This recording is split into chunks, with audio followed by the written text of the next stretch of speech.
A pair of lightning-sparked fires that took hold in rugged terrain in the Sequoia and Kings Canyon National Parks exploded over the weekend, while another blaze to the south burned into a grove of giant sequoia trees, sending smoke billowing above popular tourist destinations and forcing closures in the area. All three fires ignited Thursday after a series of thunderstorms rolled in, sending more than 130 lightning strikes into the southern Sierra Nevada mountains and sparking the Paradise and Colony fires in the two parks. Collectively called the KNP Complex, the fires have since seared 1,037 acres with no containment, forcing the closure of the Sequoia National Park, while the Kings Canyon side remained open, according to Mark Ruggiero, a public information officer for the national parks. A separate blaze, dubbed the Windy Fire, had seared 974 acres in the adjoining Sequoia National Forest. It had burned into the Peyrone Sequoia Grove, part of the Giant Sequoia National Monument, according to Kate Kramer, a spokesperson for the fire. In an effort to tamp down fire risk, all national forests in California, including Sequoia, were closed last month, with closures slated to last at least through September 17. Flames were in the perimeter of the towering trees, which can rise more than 250 feet and live for 3,000 years, but it wasn't immediately known whether the fire had felled any, Kramer said, adding, "The fire is already into the grove." The national parks also contain groves of giant sequoias, including the 275-foot-tall General Sherman tree, considered the largest tree in the world by volume.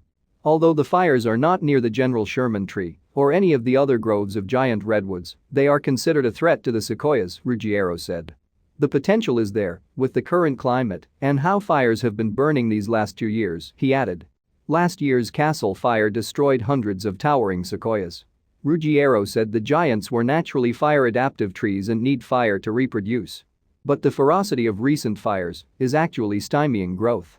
The fires are burning so intense, Ruggiero said, that it's really affecting the sequoia population. The Paradise Fire, burning south of the Buckeye Flat Campground, ballooned to 807 acres, while the Colony Fire, west of Crystal Cave Road, grew to 230 acres.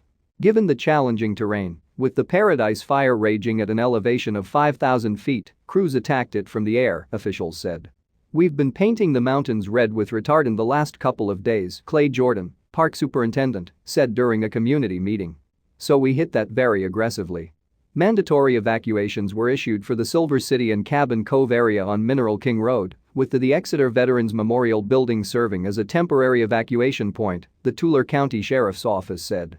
The fires are also threatening the foothills community of Three Rivers, portions of which are under an evacuation warning.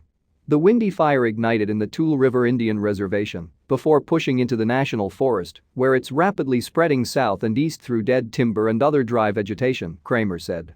Rain dropped by the recent storms is gone, and it's getting drier and hotter again, conditions that promote fire growth.